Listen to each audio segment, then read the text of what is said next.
Hello, I'm Alistair Beresford, head of the Computer Science Department here. First of all, just on a matter of practicalities, we did have an unexpected fire alarm this morning. And we're not expecting a fire alarm this afternoon, but if we do have one, there's an exit at the top and exits at each side of the presentation. So the Wheeler Lecture is our annual series of distinguished lectures named after David Wheeler, an early pioneer in computer science who made significant contributions across many areas of computing, from programming to systems design, as well as data compression and encryption. And David worked on the original EDSAC computer, which was built and operated in Cambridge in the 1940s and 1950s. And David's career was spent really in Cambridge researching and teaching, working alongside many of us, and as one of the first computer scientists to be elected as a Fellow of the Royal Society. David passed away in 2004, and we started this lecture series to remember some of his great achievements. And over many years, we had the great pleasure of Joyce Wheeler also coming to join us. And Joyce herself was also a user of the EDSAC computer, and that formed an integral part of her PhD work. And it's through this connection with the EDSAC computer that she met David, and they got married in 1957. Unfortunately, it's my sad duty to inform you Joyce passed away at the start of October. And many of us will miss her friendly presence and insightful comments at this lecture. We have a lovely picture of her from only a couple of years ago when Anne was head of department. However, we do progress with research, and it's very much my pleasure to welcome Moshe Vardi here today as our speaker. A real honour and privilege to have him come and deliver this year's lecture. Professor Vardi is the Karen Armstrong George Distinguished Service Professor of Computational Engineering at Rice University in Houston, Texas. He is a prolific author and a highly influential researcher who has helped redefine the interface of theoretical and practical computing. He obtained his PhD in database theory in 1981, and he went on to make a name for himself in logic and complexity, building a reputation for applying rigorous theoretical work to applications in alternative reasoning, databases, and verification. His work in these areas received numerous awards, including the Gödel Prize, Alonzo Church Award, Saloma Prize, and Herbrand Award, as well as the ACM Presidential Award, not merely once, but twice. Alongside his research, he's also been a strong advocate for the role of logic in computer science education, and he has served for a decade as senior editor of the communications of the ACM, and has increasingly taken a role in public policy debates around computing. He led the ACM task force on job migration and has sought to articulate a vision for computing for the public good, where he also currently leads the Technology, Culture and Research Initiative at Rice University, and is also a fellow of the Science and Technology Policy at the Baker Institute for Public Policy. He is a fellow of the American Association of the Advancement of Science, a foreign member of the Royal Society, a fellow of the ACM and IEEE, as well as the AAAI, EATCS, SIAM, and numerous other learned societies around the world. So welcome, Moshe, and we're looking forward to your talk.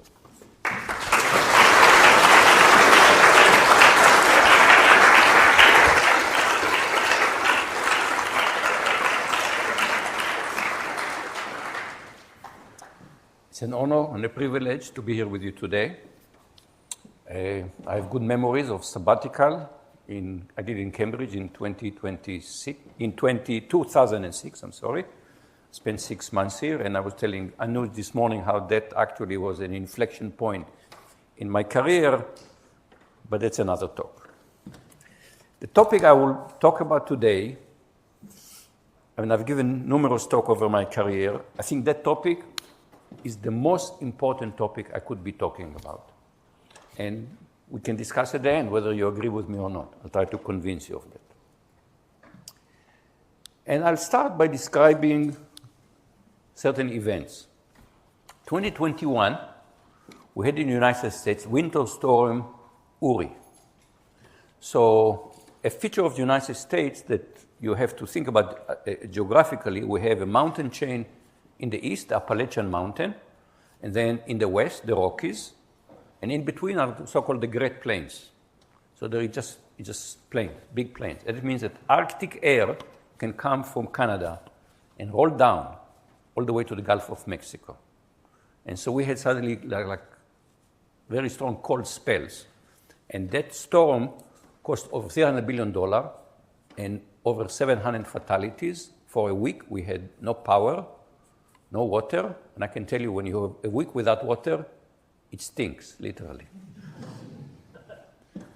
This is number one. Number two, in 2018-19, there were two tragic aircraft crashes, both the same plane, the Boeing 737 MAX. One is Lion Air, the other one Ethiopian Airline. Overall, almost 350 people died. Turned out the same failure in the maneuvering characteristic augmentation system, the MCAS. And I'll talk a little more about explaining what happened there. Another disaster. But the biggest disaster, probably for all of us in our lifetime, was COVID. I think in some sense we're all suffering from PTSD from COVID. I divide, I look at my department. The culture has changed. COVID has changed the culture of the department. And you may remember the days where we were staring at these dashboards to see how many people are hospitalized, how many dead. Terrible period. But it was not just public health, especially in the United States. This is a picture from November 25 in 2020. This is just before Thanksgiving, which is a major American holiday. And what you see here are not people parking. It's not a parking lot in Disneyland. This is people lining up to get food at the food bank because they've lost their jobs. They can't buy food. They're going to a food bank to get money for the holiday, to get food for the holiday. And it was also a social crisis.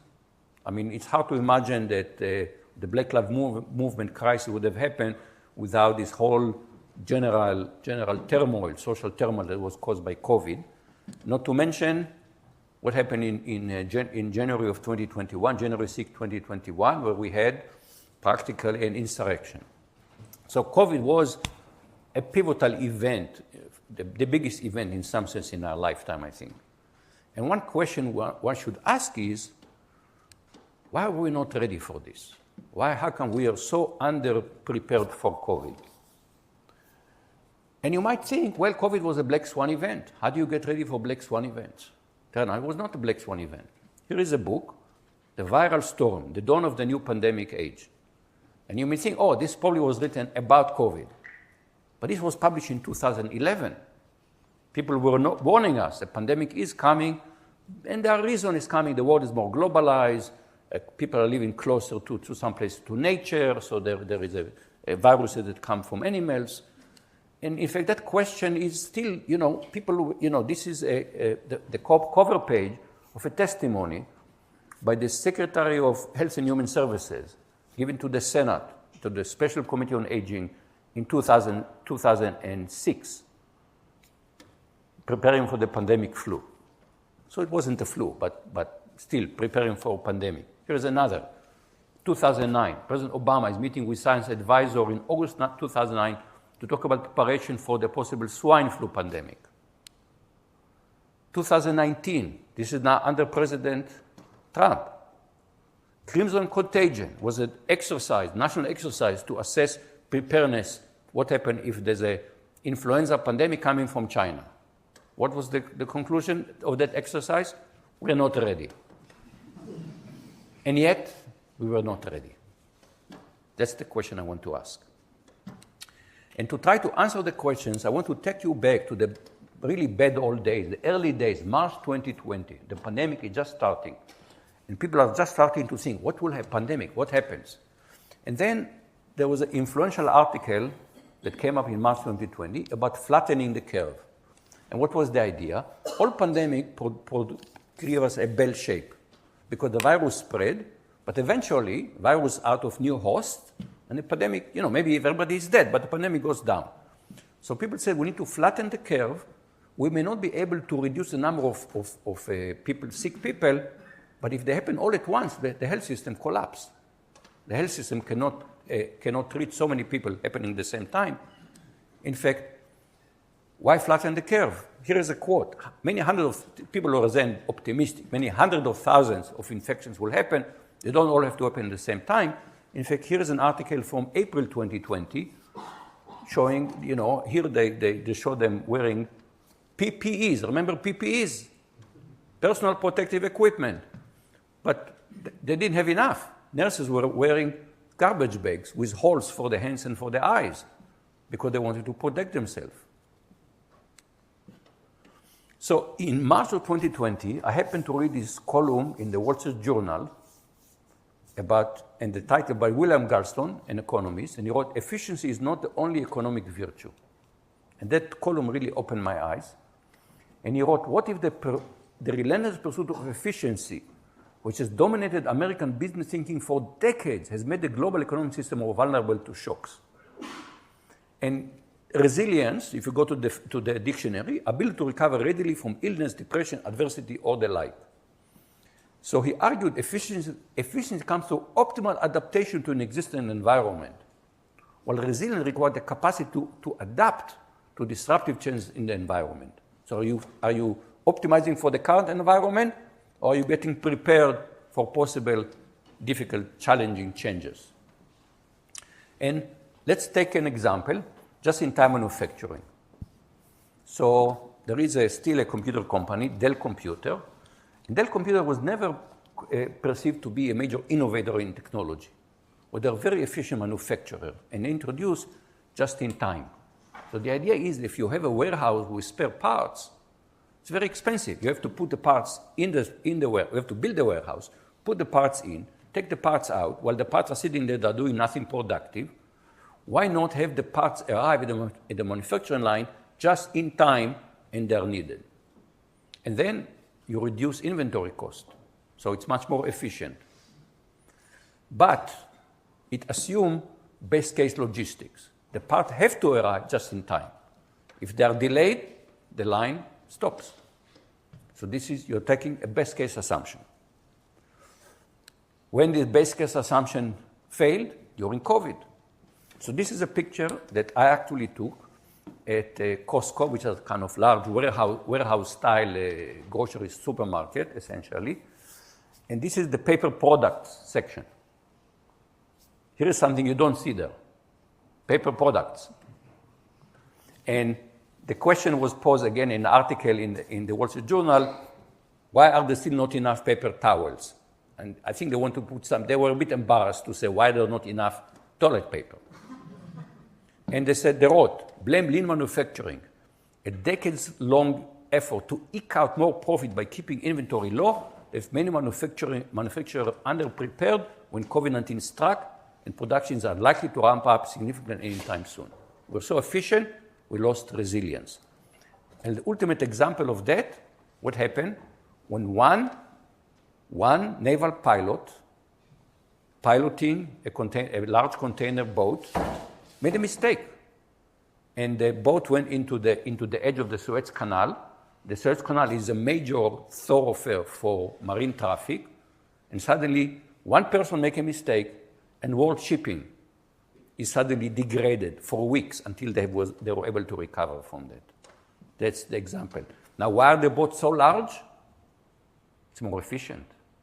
That's why the boats are so large today, more efficient.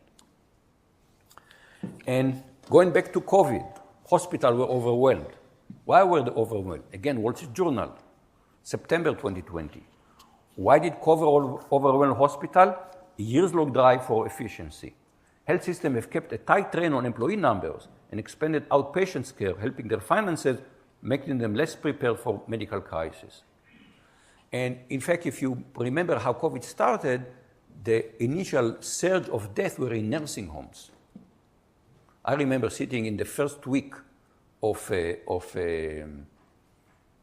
March in a committee meeting I think you joined that committee a bit later, but in March 2006, in 2020, was on that committee, the ACM Prize Committee. We met in University of Washington in Seattle, and we were hearing on the news every hour somebody else did. And they all died in one nursing home in Redmond, which is a suburb of Seattle. It's then that we all understood something big is happening. And again, why did it happen? Industry could have done more to stop the virus. They wanted to be efficient. They didn't have space to isolate patients because empty space costs money. So they couldn't isolate patients, and therefore, in especially vulnerable population, it spread like wildfire. And going back to Winter Storm Uri, What happened? Well, there was eventually a lawsuit, the largest personal injury company, law firm in the United States, Morgan & Morgan, sued ERCOT. ERCOT is the Electric Reliability Council of Texas. They manage the power production in Texas. And the lawsuits claim that they failed to prepare for cold weather. Even though we know that we have cold spells, they failed to prepare. Why did they fail to prepare? Because it costs money. The same story again and again and again. Eventually, the lawsuit was dismissed because the court decided that ERCOT, it's semi-government, semi-private. Decided because it's semi-government, they have sovereign immunity. So the lawsuit was dismissed. And even I talked at lunch today to some people about what's happening today on Wall Street, and how I'm holding my breath for the .ai crash, so to speak. And people have looked at what happened, especially in 2008, the financial crisis, pure financial crisis in 2008, and how Lehman Brothers collapsed or had to go bankrupt over the weekend. And the question is, these guys, their business is risk arbitrage. That's what they do. How come they were not ready? And the answer was they had elaborate financial model, the Gaussian copula function. But what they usually do, they have what's called value at risk. They want to know with probability, let's say 99%, I cannot lose more than, let's say, $100 million or $1 billion. Okay? What happened in the 1%? What happened in that 1%? In that 1%, you may die because you cannot absorb the law. So the formula worked very well under normal condition, did not work, completely failed during abnormal condition. Same story again. And once you see this, once you start to look at the world through this lens of resilience versus efficiency, you're going to see it everywhere. Okay? Yesterday, I flew in yesterday, and I had to originally I was supposed to arrive this morning. I changed it to fly later, and it cost some money to make the change. So they had originally a car was scheduled to pick me up at the airport. And I said, let's save little money, and I said, I'll take public transportation. It took me 5 hours to get from Heathrow here because someone apparently jumped in front of the train between London and Cambridge. So, another example, I was trying to be efficient. Remember the people who didn't have enough food for Thanksgiving. So, the precarity of American society was not a secret. It was actually well known that many, many people live on the edge. Here was an article from The Atlantic in May 2016. The secret shame of middle-class American. Nearly half of Americans would have trouble finding $400 to pay for an emergency. $400, they don't have the money. You raise it to $1,000, for example. $400 would be a brake job on your car. $1,000 is your transmission. And 2/3 of Americans cannot cope with such an expense. The slightest thing can push them over the edge. You lose your car, very often you lose your job, you lose your house. Very fragile society. In June 2020, watching what was happening to American society, Adam Serwer wrote in Atlantic, it didn't have to be like this. The desperation of US workers in the aftermath of the coronavirus was the product of a series of policy decisions and missed opportunities, having a society based, the whole model based on efficiency and not resilience. So let's step outside a little bit and look at this trade-off. How does nature look at this trade-off between efficiency and resilience? And I'm going to go to an article in 2016 published in Communication of the ACM about sex as an algorithm, the theory of evolution under the lens of computation. I'm very proud that I told Papa Dimitriou, this is your title, write it up. And he hesitated. I said, it's a good title, write it up. And then we had a question, what to put on the cover.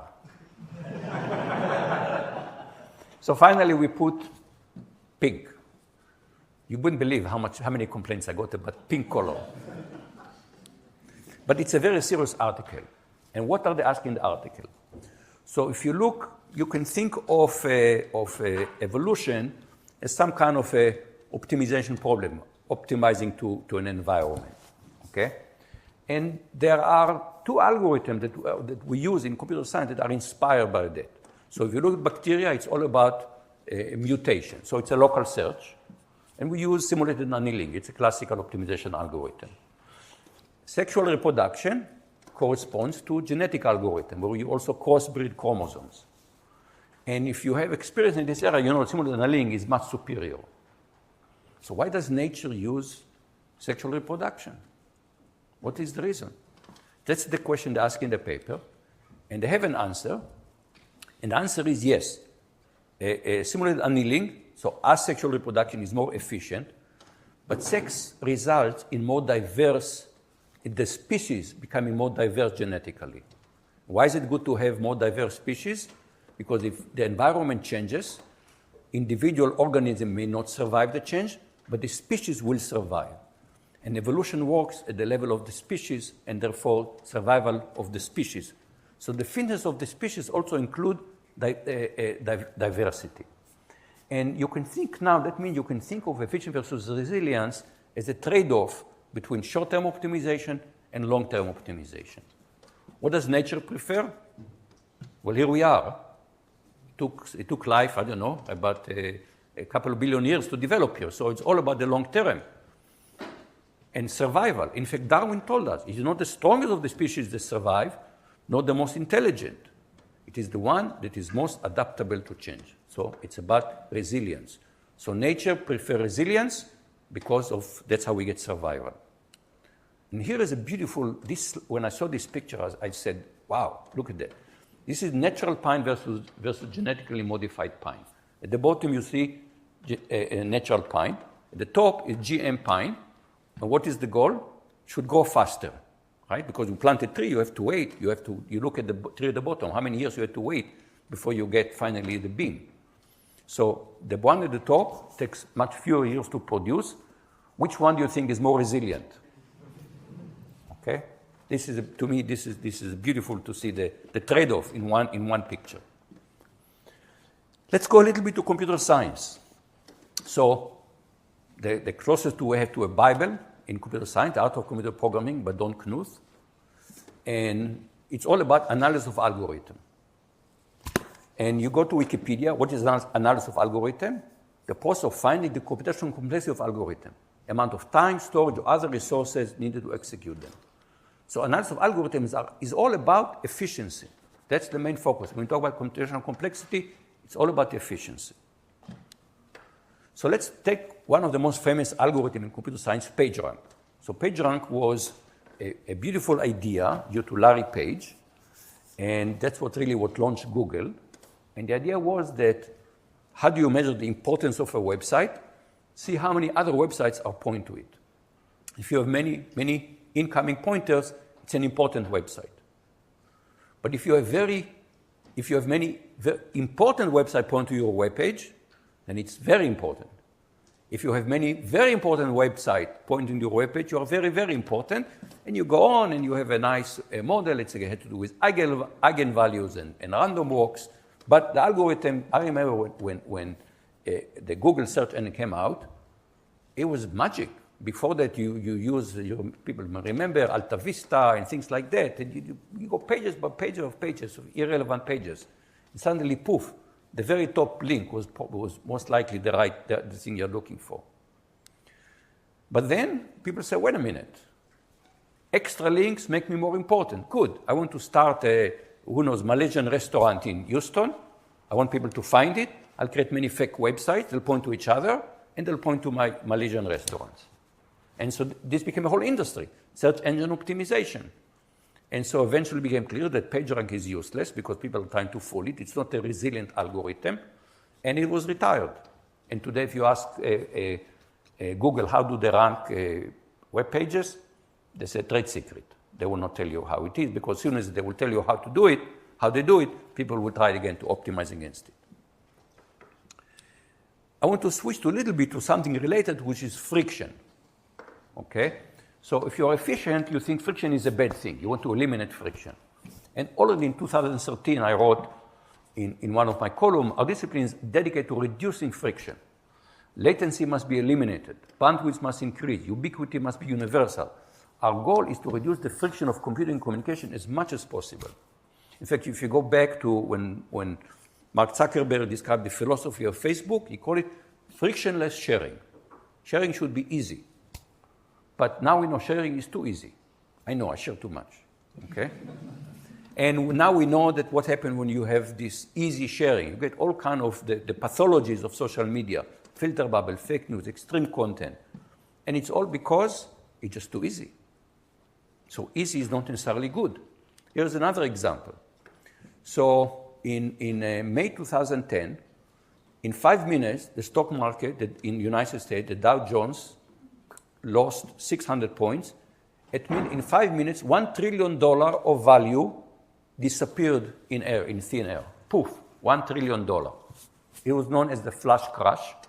And when people analyze what happened, it happened because something called high-frequency trading, where trading decisions are made by algorithms, and the trading firms work very hard to have extremely fast networks and very, very fast execution.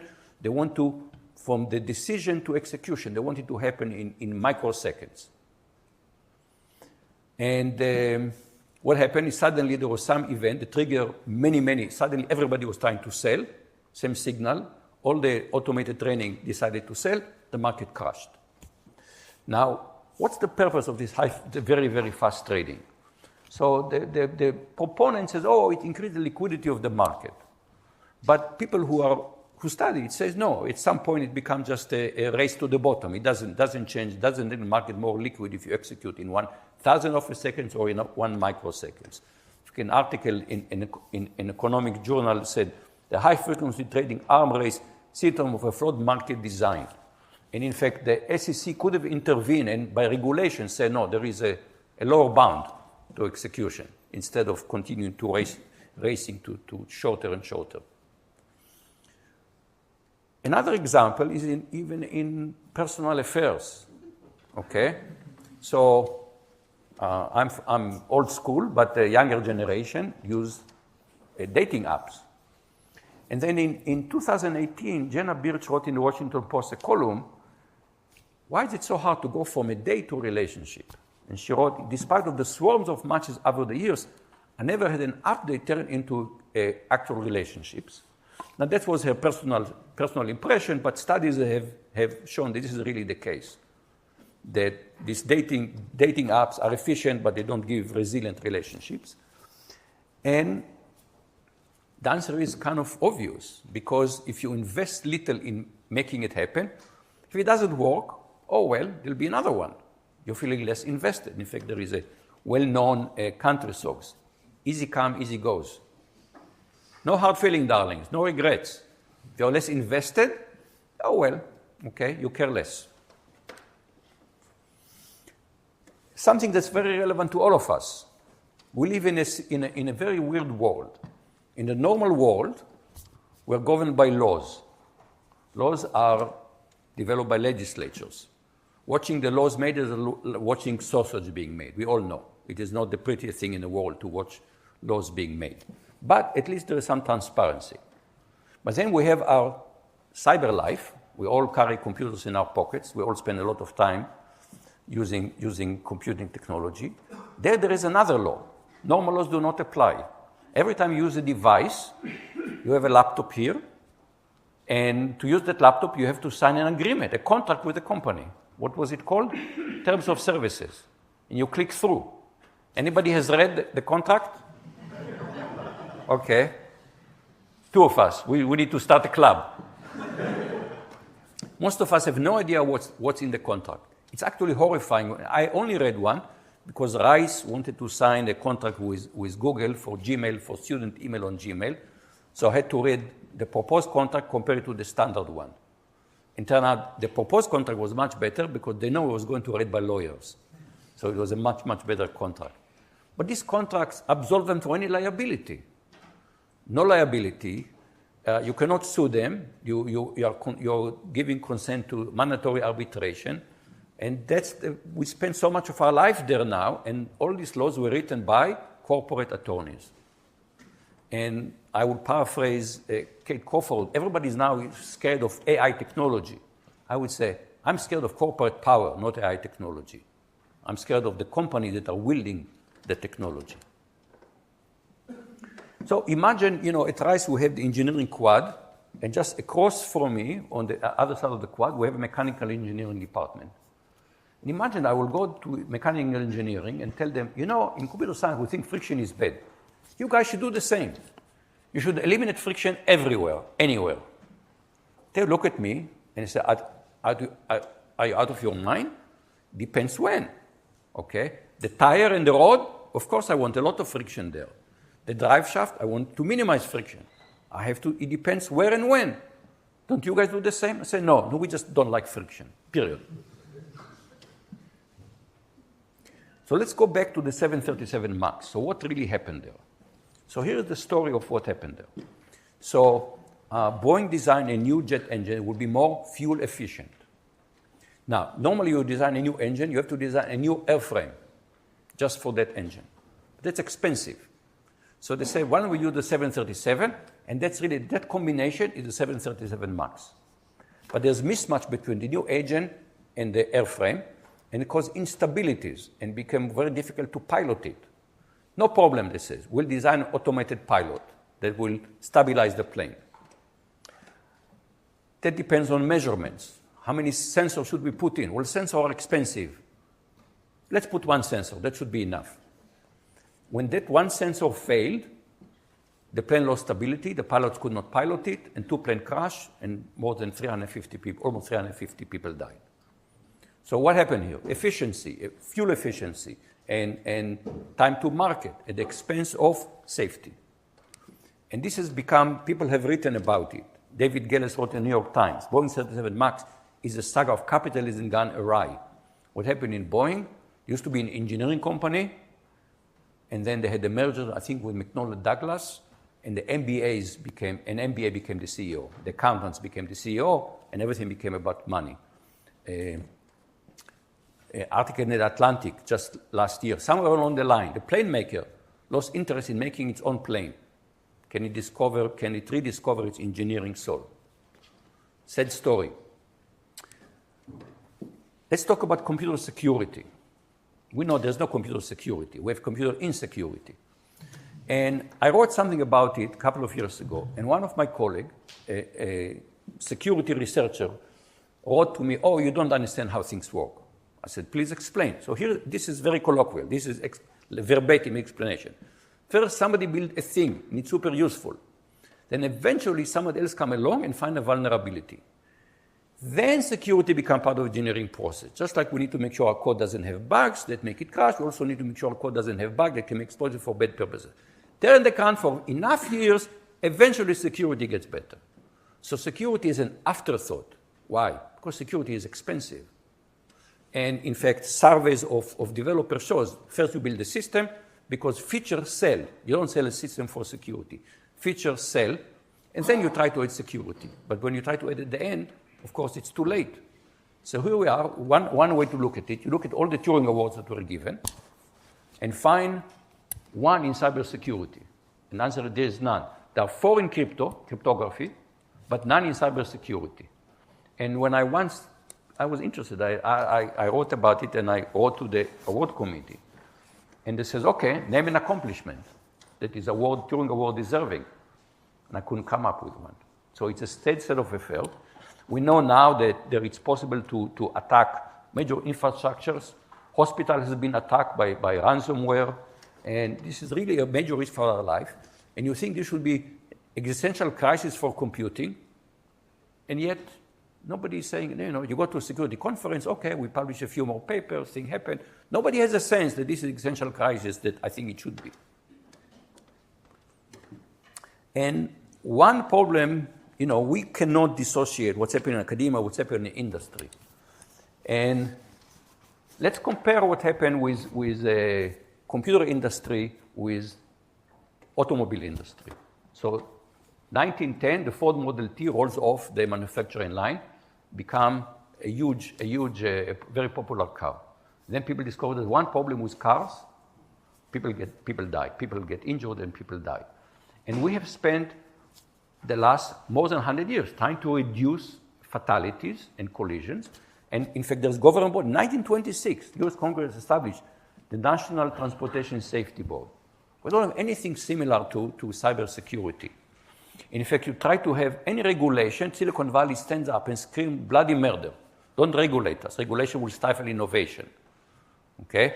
Now, in fact, with AI, people are so scared that the states are trying to pass AI regulation.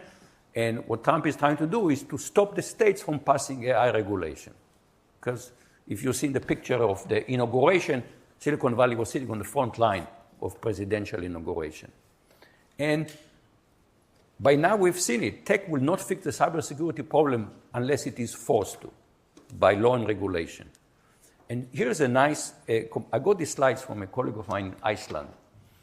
And he had so first of all, you see on the left, 1917, huge innovation.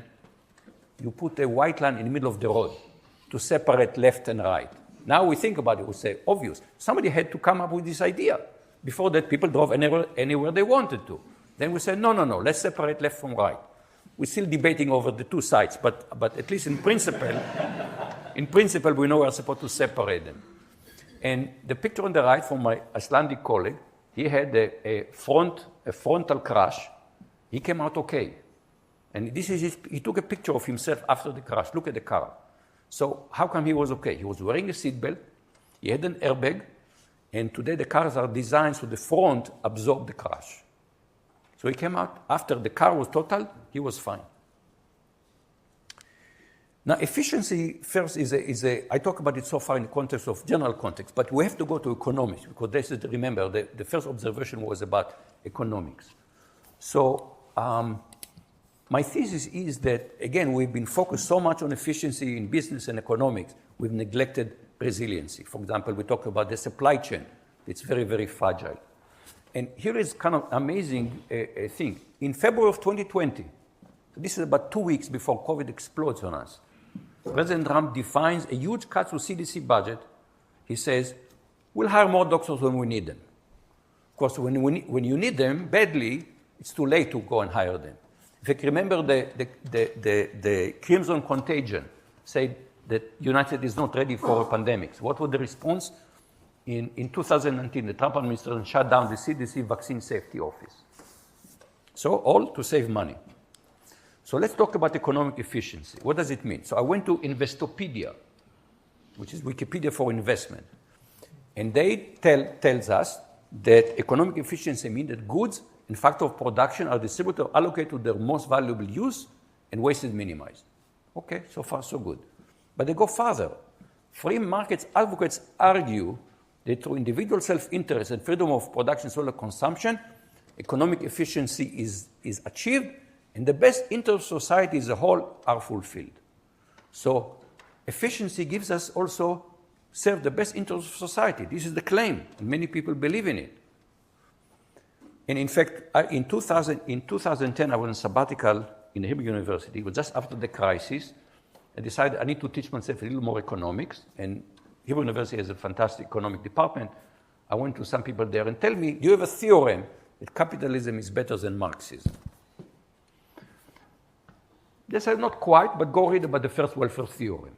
So the first welfare theorem says, it's very important, it's one of the basic, most fundamental theorems in macroeconomics, under certain technical assumption, the free market guarantee a competitive Pareto optimal equilibrium, which is the definition of efficiency. Pareto optimality is efficiency. Does it serve the best interest of society? So Pareto optimal means nobody can gain unless somebody else would lose. That's Pareto optimality. Okay, does it? This question was not asked by economists, amazingly. We meet again Papa Dimitriou, who likes to so-called to use the computational lens, to take ideas from computer science and look at other disciplines. We saw him before looking at evolution, now he's looking at economics. And he said, there are many possible equilibria. Let's take the best equilibrium. He did it for Nash, but people later also did it for Pareto optimal equilibria. For each equilibrium, let's compute the total social utility, and let's compute the best equilibrium to the worst equilibrium. How much worse can it get? The answer is, it can be exponential in the number of agents in the system. So economic efficiency does not guarantee that you serve the best interests of society in terms of total societal utility. That's the biggest fallacy that we have been sold. And I'll go back to John Maynard Keynes. He said, capitalism is the extraordinary belief that the nastiest of men, for the nastiest of motive, will somehow work together for the benefit of all. I couldn't have put it better. And take another axiom of capitalism, free trade. So what is the argument for free trade? If country X does best in making cotton and country Y does best in making wool, they should each focus on their core competence and they should trade, and they will be more efficient. This is very true. This reasoning is very, very true. But what about resilience? So we're now into the third years of the Ukraine war, and one question is how can Russia keep, there are lots of sanctions on Russia, how can Russia keep fighting? Well, one thing that after the war started, Europe kept buying Russian gas because they couldn't have any other source. They built a system that they had to have Russian gas. And Bloomberg wrote about it. Europe sleepwalked into an energy crisis that could last years because they depended on Russian gas. Today in the world, if you ask what is the most geopolitically tense place in the world, it's not Ukraine, it's not Gaza, it is Taiwan. If China, and in fact, one reason the West is fighting so hard in Ukraine, to deter China in Taiwan. But if you look at the semiconductor manufacturing, Taiwan is dominant. We put the vast majority of the world capacity in semiconductors in the place that is the least stable in the world. Look at the mirror. We should all look at the mirror and say, what are we doing? What are we doing? So free trade is efficient, it's not resilient. So I want even to quote, even the whole dogma that was really pronounced most in the UK, first in 79 with Thatcher, and then in the Reagan in 1981, which is just leave everything to the market. And Mark Benioff wrote about Milton Friedman, who was the prophet of neoliberalism, and he says, I didn't agree with Friedman then, and the decades since have only exposed his myopia. Mark Benioff is the CEO of he's not some liberal, some liberal. He's the CEO in Silicon Valley. He said, the decades since have only exposed his myopia. Just look at the obsession with maximizing profits for shareholders has brought us terrible economic, racial health inequality, the catastrophe of climate change. It is no wonder that many young people now believe that capitalism cannot deliver the equal, inclusive, sustainable future they want. And it's very likely that New York will choose in the coming election a socialist mayor. Not because it's very controversial for other reasons, but his socialist message is apparently popular. And just one example of what neoliberalism has brought us, this United States, this is comparing how much wealth is kept by the top 1% versus the bottom 50%. Okay? And so now the top 1% has more wealth than the bottom 50%. Inequality has grown dramatically. But let's go to COVID, because there is something to learn from what did work in COVID. And what did work in COVID was the internet saved our butt, excuse me. Okay? Because suddenly, on a day notice, we all started working from home, shopping from home, teaching from home, learning from home, even seeing doctors from home. The internet survived and was able to scale up in such a short. You think of the change in the demand for Zoom services between early March and middle of March. Think about it. How did they do it? Redundancy. So redundancy is a great principle, one of the biggest principles for resilience, redundancy. It goes back to error-correcting code designed in the 40s. We know that communication has some errors. Why is communication so resilient? Error-correcting code, redundancy. Von Neumann wrote about reliable organism. Each cell is very unreliable. Organisms are fairly reliable by and large. How do they do that? Redundant cells. Banks, we discovered after the financial crisis, they need redundant capital. Now, this capital is not productive, it's inefficient, but it gives you resilience. In fact, one of the amazing irony, how did you survive COVID, is due to the Cold War. Because in the Cold War, there was this nuclear tension between the US and the Soviet Union. And the big worry is you had to be You have to be able to survive first strike. Because if you could not survive first strike, that's very unstable, because then you have a motivation for attacking first. So to survive a first strike, one thing you need the second strike capability. So the US built a system of submarines, nuclear submarines, and ICBMs and nuclear bombers. But you need also a communication system that will survive it, so the president can give the command for counterattack. And so they needed, so the whole idea of distributed network, packet switching, was a design that will be resilient for nuclear attack, and so we can have a second strike capability. And that design gave us the resilience of the internet today, until we got too much concentration. Where is the too much concentration? Amazon Web Services. So when they go down, poof, the whole world goes down. And now, of course, the two words of the day is AI. What is AI about? AI is all about efficiency. It's just a bunch of titles. MIT Sloan, how generative AI can boost highly skilled workers' productivity. Society of Human Resource Management, AI is boosting workplace efficiency. Forbes, how AI is revolutionizing business efficiency. CIO.com, how AI lifts workforce to a new height of efficiency. Tech Radar, humans are not needed. AI-powered autonomous systems, again, revolutionary warehousing. We don't need humans. It's going to be more efficient with AI. But what will happen to humans? So you hear a lot about unemployment. Unemployment is not bad. Unemployment is a number that's meaningless because it's been manipulated by politicians to be meaningless. Unemployment means how many people are looking for jobs and not finding jobs. So unemployment can go down by two ways. Either people finding jobs or they stop looking for jobs. So economists really don't pay much attention. They look at what's called labor force participation, which is how many people are in the job market, either working or looking for a job. And what you can see here, especially the important thing is for men from 1970, okay, this is the United States, from 1970 till 2020, you see a more than 10% decline in labor force participation. And looking at the statistics for men, for women it's more complicated because they enter the workforce, then it's coming down. But there's one big difference that is well established between men and women out of the workforce. When women out of the workforce, they're working, they're just not getting paid for it. They're taking care of young, old, they're working, just not getting paid. When men are out of the workforce, they play video games. This is well studied. Sorry about that, guys.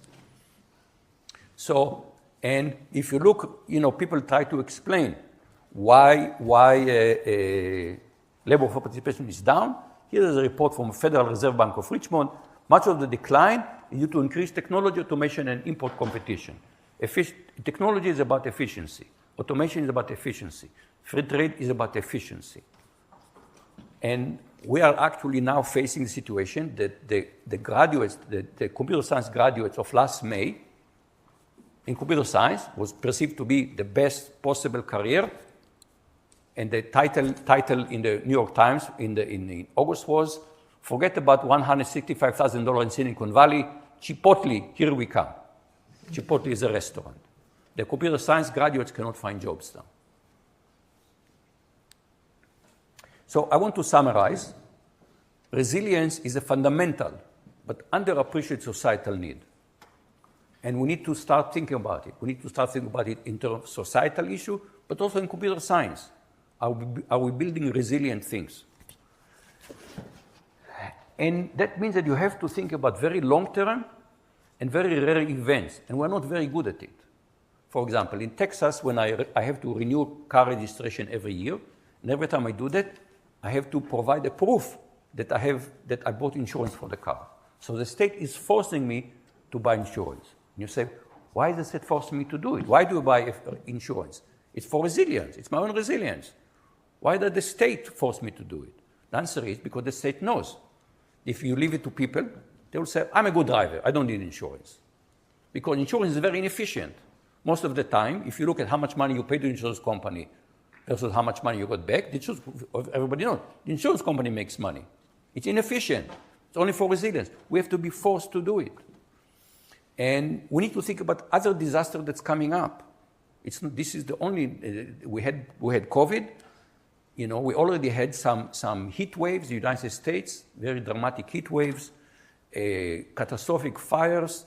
We expect more and more climate emergencies in the coming years. And do you think we're ready? No, it costs money to get ready. So, kind of want to see, the question that I asked myself was, I had an argument with a friend of mine, will the world change because of COVID? And I was convinced the world will change. And my friend was convinced the world will not change. And other people are asking, Farid Zakaria in the Washington Post, the pandemic happened in the present, but gives us a chance to remake the future. Matt Simon in Worried, COVID-19 pandemic is brought incalculable suffering and trauma. It also offers a way for people and societies to change for the better. So I asked myself, will after COVID be different than before COVID? And I have to say that I was optimistic and now I'm less so. And this cartoon, I think, put it very nicely. At the top, you see a rally. At the top, they ask, who wants change? Everybody wants change. Who wants to change? Nobody wants to change. And I'll finish with Kurt Vonnegut, who said, we'll go down in history, the first society that would not save itself because it was not cost effective. Thank you very much.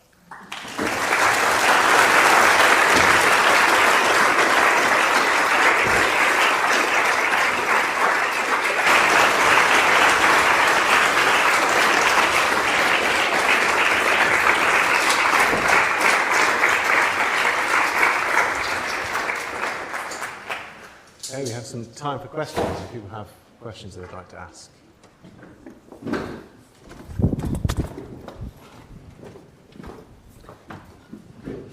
Hi, thank you for your talk. My question was, so I think I'm quite convinced about the importance of resilience and all of that. But what would, well, I work in AI, so my question is focused in AI. What would developing AI systems that have this principle in mind look like compared to what we're doing now? Like, what can we do in practice to abide to this principle? Well, I mean, the problem with AI is really kind of more fundamental to how we approach technology. So, technology can do amazing things. And we are all here because of technology. And in fact, I would say is if you ask people here why they're here, it's because they think technology is good. I mean, each of us look at the mirror every day and would like to think that person that I see there is a good person, okay? So we're all in some sense, I would say, the people here are generally techno-optimists, okay? We think this is going to be good. But you have to admit that today, especially today, if you look in AI in particular, what is driving the field? It's not academia. It's industry today. In fact, even before we had the current funding crisis, it's become very clear that to do research in AI today, it's almost impossible. It requires resources very hard to find in academia. I have a colleague who was on sabbatical in DeepMind, and he says, I really feel I'm an academic. I don't want to move to industry, but there's no way to compare the resources they have there to what I have in the university. And what is driving the industry? The pursuing profits. Eric Schmidt is a past CEO of Google, okay? It's not somebody from the anthropology department, okay? And he wrote recently, just very recently, an article in the New York Times, an op-ed in the New York Times. Silicon Valley has lost touch with America. This now, it's not just AI, but this hunger for power, building these humongous data centers, not to mention the whole, I mean, I can talk about crypto. Crypto is a place where we create value by putting carbon in the atmosphere. Can you think of a more inane idea in this time and age to create value by putting carbon in the atmosphere? So if we want to use AI to solve societal problem, yeah, let's do that. But the current drive has nothing to do with it. Let's do AGI, and then it will solve cancer. But in the meantime, we look at the cost of doing this. And the question is, it's a societal question. How do we want to manage this? How do we want to manage? Should we just let the pursuit of money dictate things for all of us in a planet that is now, it looks more and more precarious. Hi, thank you very much. Toward the end of your talk, you said that recent advances in AI will make things more efficient. That is certainly what is claimed, but I don't think we have any evidence yet that anything has become more efficient. What we do have clear evidence of is that we have systems that can generate large amounts of text very quickly. This might be either slop, or in a bureaucratic context, we call it bullshit. So what we have is systems that make a lot of bullshit, perhaps far more than we've ever had. So it's possible that rather than efficiency, the consequence will be that bureaucracies will become a lot less efficient through the use of generative AI. So I wonder maybe whether generative AI is a counterexample where we have invented something that is actually anti-efficient and could make the world a better place. So it's a very good question. And there is a big debate about it. There are some people, that's why I was careful to say people are promising us efficiency.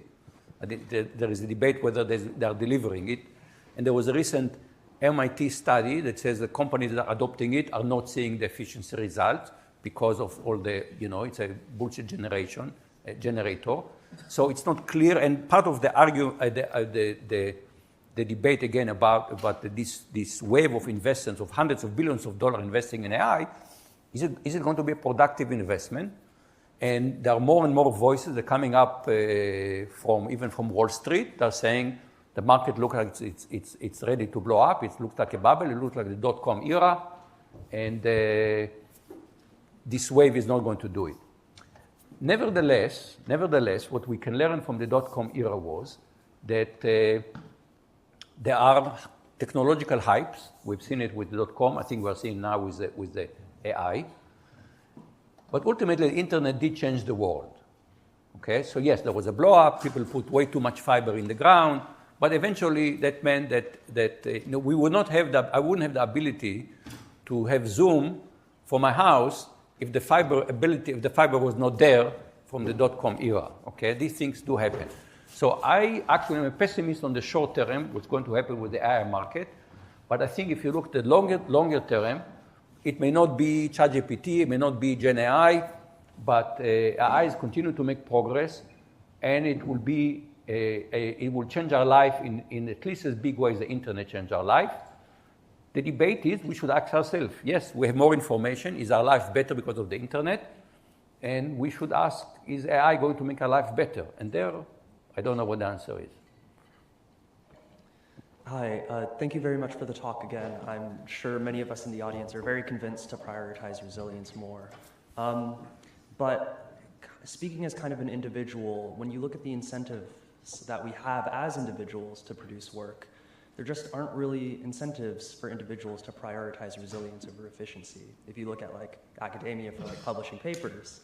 So how do you as an individual try to make room to practice resilience and making resilience when you still have to follow these incentives? So I'll give you a personal example.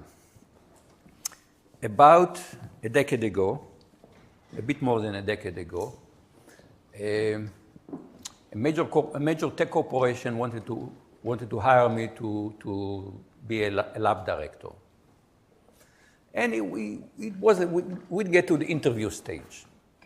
But we had conversations. Then I was curious what it would mean financially. I couldn't ask them because I didn't say yes. They didn't make me an offer yet. So I asked friends, if I were, this hypothetical, if I were to take this position, what do you think would be the compensation? And I remember telling my wife first that I bet I can double my salary. And then I found that I could quintuple my salary. And that got my attention, I have to admit. Okay. Then I decided to turn it down.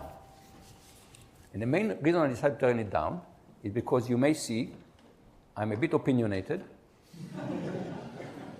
And I like to be able to express my opinions. And I knew I won't be able to do it if I go to industry. And I finally, we had some conversation. I said, you know what? We are doing okay. We're comfortable. My son already finished his college education. We have a house paid for. I have saving enough for retirement. We're okay. We don't need more money. And I said no.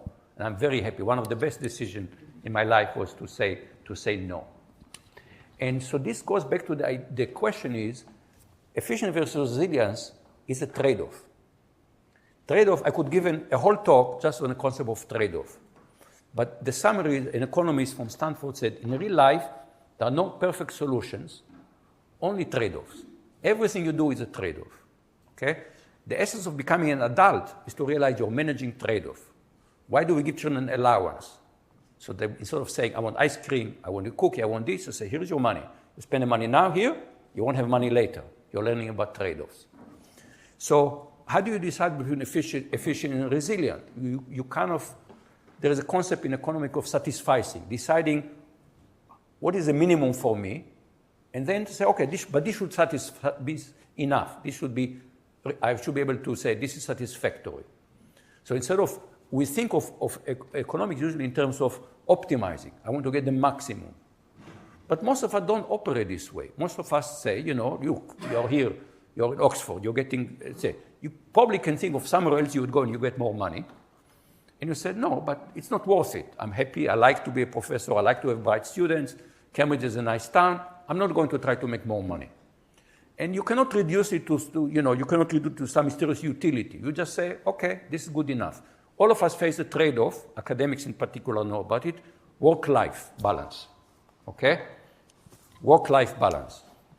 And what do? The answer was that we have to say, okay, there is some minimum that I need to invest in my non-work life. I have to be there, I have to do this, I want to have a family, I have to make this. And then you kind of say, but I need that amount, and you try to satisfy both. This is satisficing. And that's a way to think about a trade-off. And I've written some formal papers about it, how to establish a minimum, and what we want is an equilibrium, which is not the best, but on various criteria. Here we have two criteria, work and life, or efficient, resilient. You have an acceptable level. That will be an ideal situation. I think optimizing got us in a very bad direction, because once you try to optimize, you become a terrible person. Imagine you have a friend, and all this friend wants to do is maximize money. They're not going to spend any time with you, right? It's not a friend, okay? Life is all about balance and about navigating trade-offs. Great, we now have a question from online. Yes, we have a question from a member of the online audience. Talk to the mic. Okay.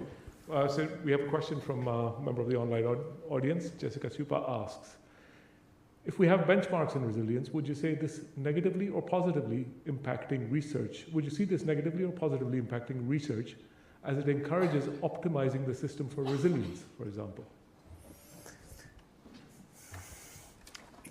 The answer is that as I said, even between all of us have to make this navigation all the time about things to do. For example, I buy insurance, okay? How much insurance to buy? Okay, I want my car to be safe. So, Volvo is safer than the car I have, but much more expensive. So we all have to navigate these things all the time. So this question essentially goes back to how do we navigate this trade-off? And I will only say that my advice to the question is navigate it wisely. So I don't know whether I want to thank you for your talk, because so much of it was so depressing. It seems that a lot of solutions would come about from what you said if human governance was better, but we appear to be, for example, in the country of which you're a citizen. Speak closer to the mic. We're steaming away from the ability of governments to exercise control. Do you think it's possible that there could be artificial governance? Well, that might be a nice application for AI. So one issue in governance has to do with our ability to. Life is complicated. The economy is a very, very complicated system. I mean, if you look at, for example, it's a very simple decision. The Federal Reserve Bank and probably the Bank of England have to decide on interest rate, okay? And they look at, there are many, many measures. The economy you cannot measure the economy with one thing. They look at many, many measurements, okay? And I think at the end they do something like this and decide on interest rate.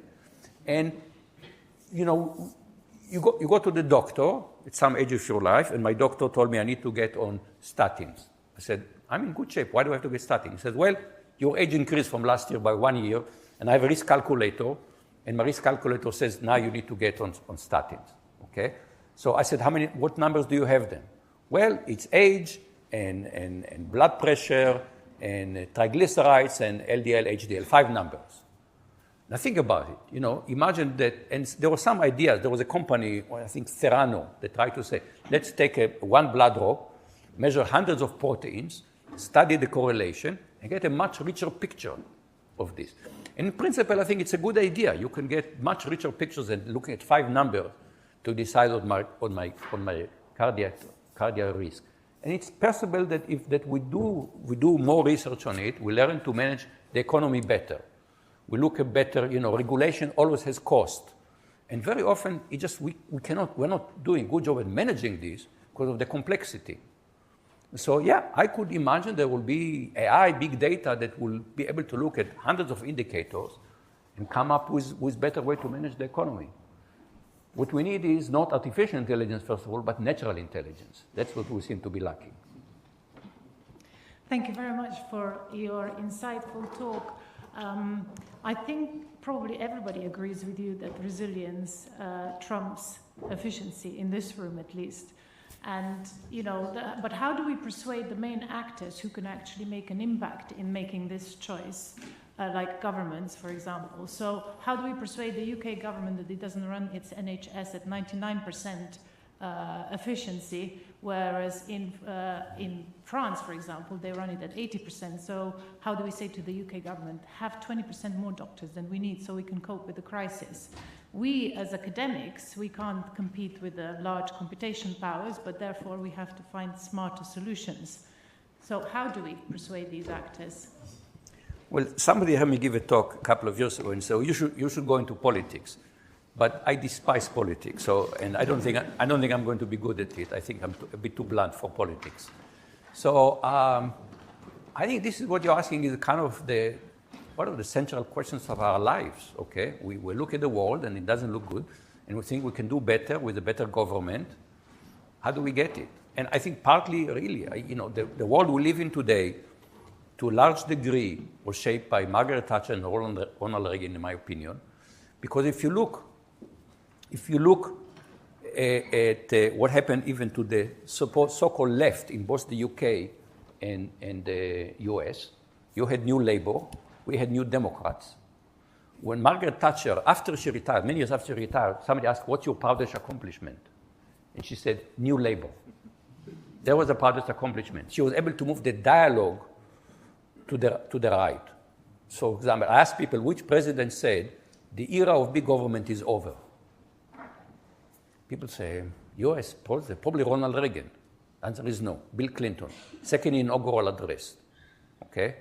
So you have to give credit to Thatcher and Reagan. They were able to move the dialogue and make a compelling case that the left felt they have to follow up with them. In fact, if you look, now I'm getting a little bit into politics, but you ask, what happened politically in the United States?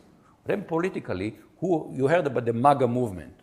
Now, who was the MAGA movement? These are working class people. You ask, the Republicans to the right, why are the working class moving to the right? The answer was because the Democrats abandoned the working class, essentially. There was a book called Left Behind, serious book, but the title is a pun, how the left behind the working class people. And whatever you think of Trump, he did a brilliant political maneuver going around the Democrats and going to the working class people. And so we partly have to think, I'm a huge fan of Oscar Wilde, who said moderation in everything, including the pursuit of moderation. We've experimented with communism and we see what a disaster it is. I think we need to accept the same thing, that anything extreme is not going to be good. Life is too messy to go to simplistic solutions. And we've seen what I think this neoliberalism has done to our society. Now comes the hard part of compromises and experiments and big data and what have you to try to create better life. I don't think we are there yet. I'm trying to convince you. Each one of you convince 2 people and keep going like that. Okay, we have final question in the corner. I know there's loads of other hands up, and I'm sorry I can't get to all of you, but we will have a chance to come chat down after afterwards, that yeah. if you want to talk to me. Quentin. Yeah. So coming back to computing, some of the... Coming back to? Computing. Yeah. So some of the examples you gave of resilience in early computer systems, the internet or file system error checking, for example. RAID, Exactly. RAID is another Some of this was example. because we didn't have the predictable reliability of the underlying hardware.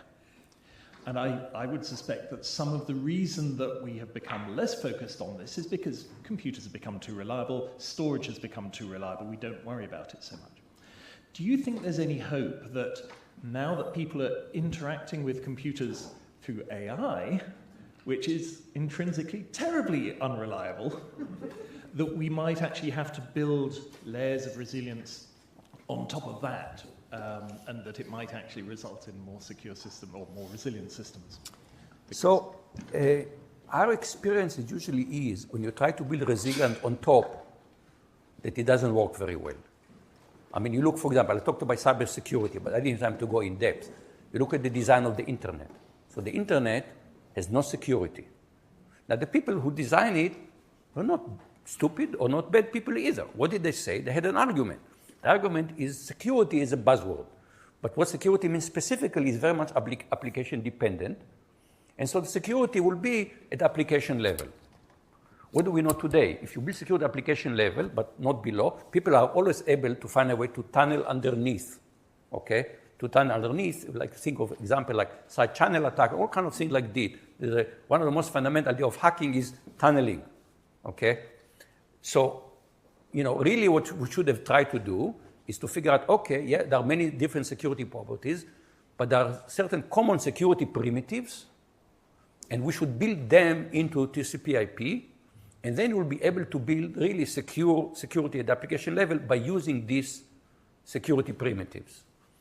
But my experience is when you try to take a system and then put security on top or resilience on top, it's too late, okay? What is the Hippocratic Oath?